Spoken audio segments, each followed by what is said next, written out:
Assalamualaikum warahmatullahi wabarakatuh. Kita kembali lagi di mata kuliah Sistem Pendukung Keputusan di program studi Sistem Informasi Kota Cerdas Politeknik Negeri Indramayu.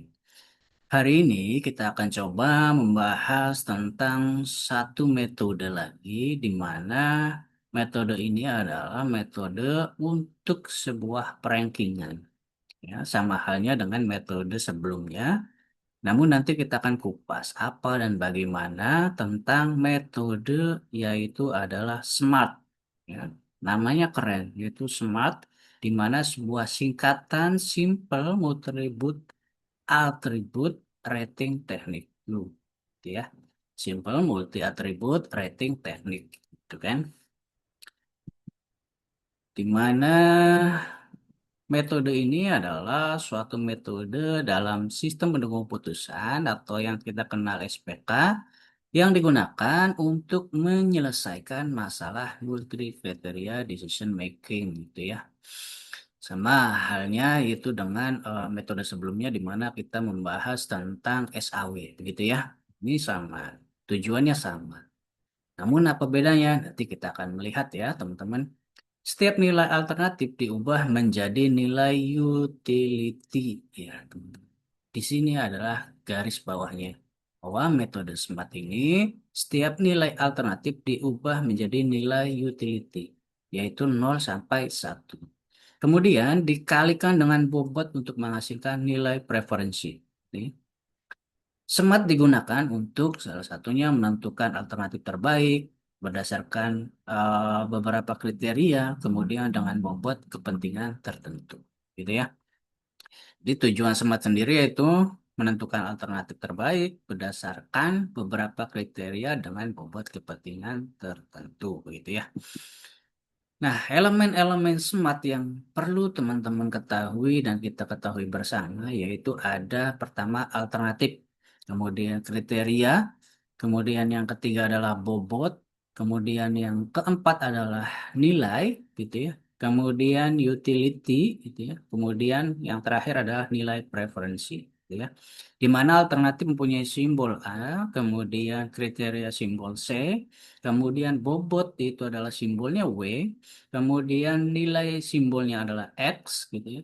Utility simbolnya U, nilai preferensi simbolnya adalah V, gitu ya, teman-teman. Ini simbol-simbol ini perlu teman-teman pahami supaya nanti rumus-rumus yang akan digunakan atau persamaan yang digunakan adalah akan menggunakan simbol-simbol ini. Sehingga simbol A itu apa, kemudian kriteria itu apa, W itu apa, dan sebagainya, itu menjadi dasar pemahaman teman-teman menggunakan persamaan, begitu ya. Lanjut. Jadi langkah-langkahnya yaitu ada 7 teman-teman untuk penyelesaian dari metode SMART itu sendiri. Yaitu pertama menentukan alternatif dan kriteria. Yang kedua menentukan bobot. Yang ketiga menentukan matriks keputusan atau X gitu ya. Kemudian menghitung nilai utility-nya atau U-nya begitu. Kemudian normalisasi bobot atau W-nya gitu ya. Kemudian menghitung nilai preferensi atau V, gitu ya. Yang terakhir adalah menentukan ranking dari alternatif itu sendiri. Selanjutnya, konsep utility ini adalah nilai transformasi dari data asli ke skala 0 sampai 1. Ya, konsepnya sangat sederhana. Bahwasanya utility itu adalah nilai transformasi dari data asli ke skala 0 sampai 1. Tujuannya yaitu menyamakan skala antara kriteria, gitu ya. Jadi skalanya sama, 0 sampai 1 di masing-masing kriteria nanti ya. Kemudian membuat perbandingan dengan adil ya. Jadi karena skalanya sama, maka perbandingannya akan menjadi adil. Ya, teman-teman. Selanjutnya, rumus utility itu sama dengan bukan sama ya. Jadi konsep utility itu mirip dengan SAW, yaitu ada kriteria benefit dan ada kriteria cost. Namun persamaannya berbeda, teman-teman. apa yang berbeda? Di sini pada SMART yaitu menggunakan atau membaca nilai minimum begitu ya ketika benefit. Kemudian jika cost gitu ya, maka sorry, jika benefit adalah pembaginya nilai maksimumnya, dicari maksimumnya begitu ya. Nah, di sini coba perhatikan, dicari nilai maksimumnya. Kemudian pada kriteria cost itu dicari dengan nilai minimumnya, gitu ya. Di mana bahwa benefit itu semakin besar nilainya, maka semakin baik. Maka pembaginya harus diketahui ya. Makanya harus dicari secara dinamis menggunakan nilai max, gitu ya. Tapi berbeda dengan sebelumnya. Sebelumnya harus diketahui dan ditulis secara manual. Tapi kalau smart gitu ya, yang namanya smart kita harus lebih fleksibel. Itu di mana kita harus secara dinamis eh, membaca nilai maksimum dan minimumnya ya. Sehingga benefit itu rumusnya akan seperti ini. Kemudian kriteria cost rumusnya juga akan seperti ini gitu ya. Jadi yang catatan penting yaitu nilai maksimum dan nilai minimum akan dibaca secara dinamis oleh sistem smart begitu ya.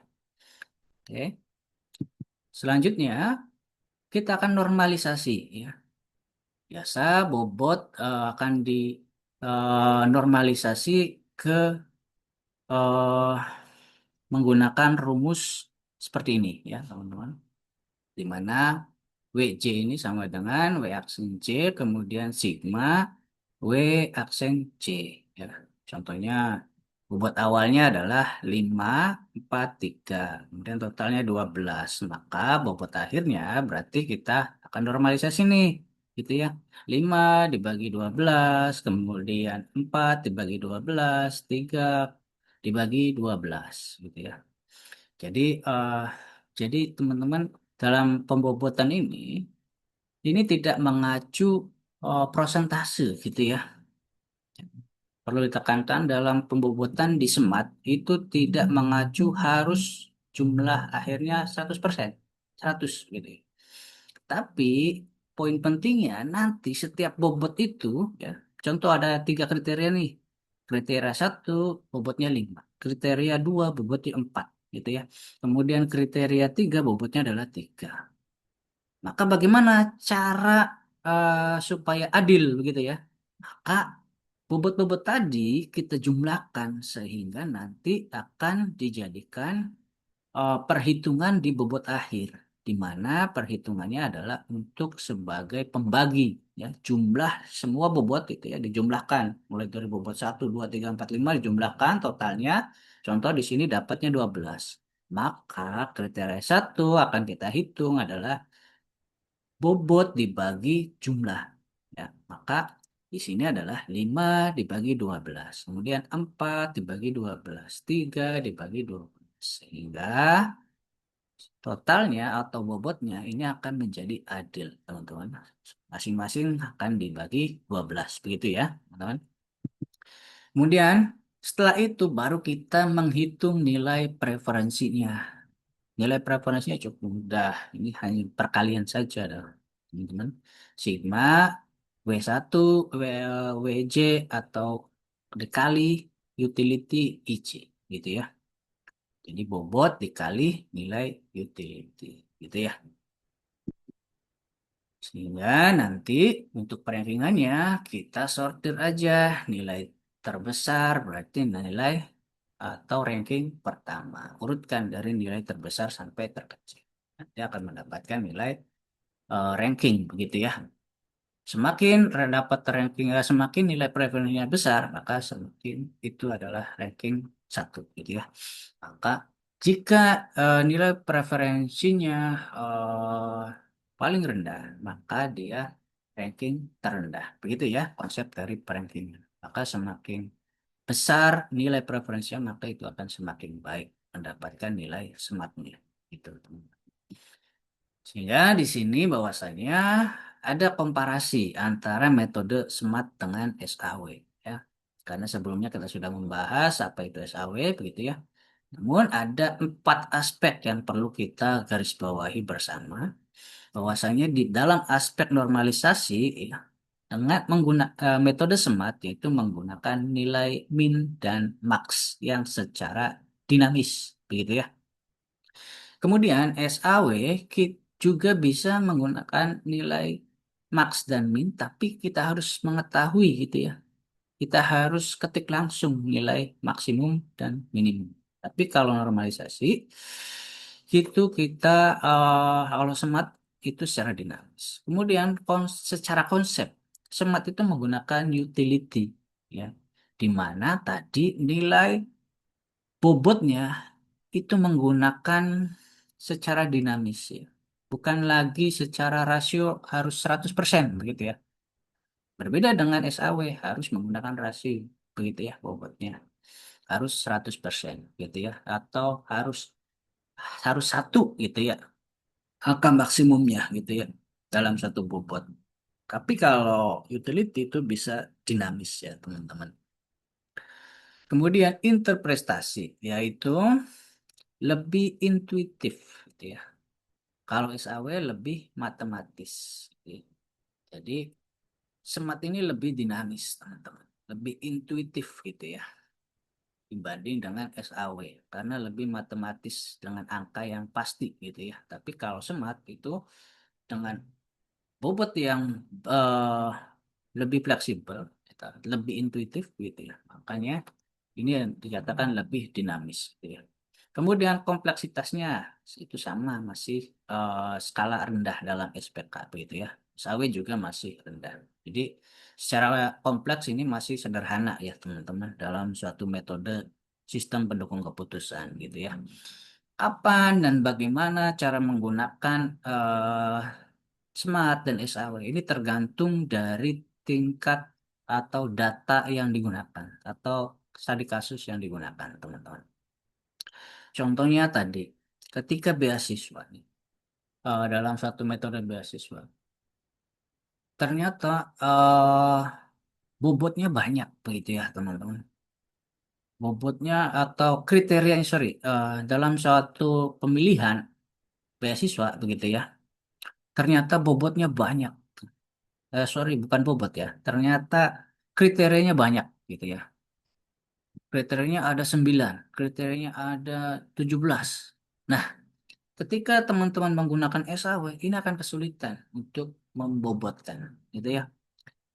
Ini dengan harus menghitung angka jumlahnya adalah 1 atau 100. Tapi kalau dengan Smart ya, teman-teman bisa menghitung bobotnya secara dinamis, gitu ya.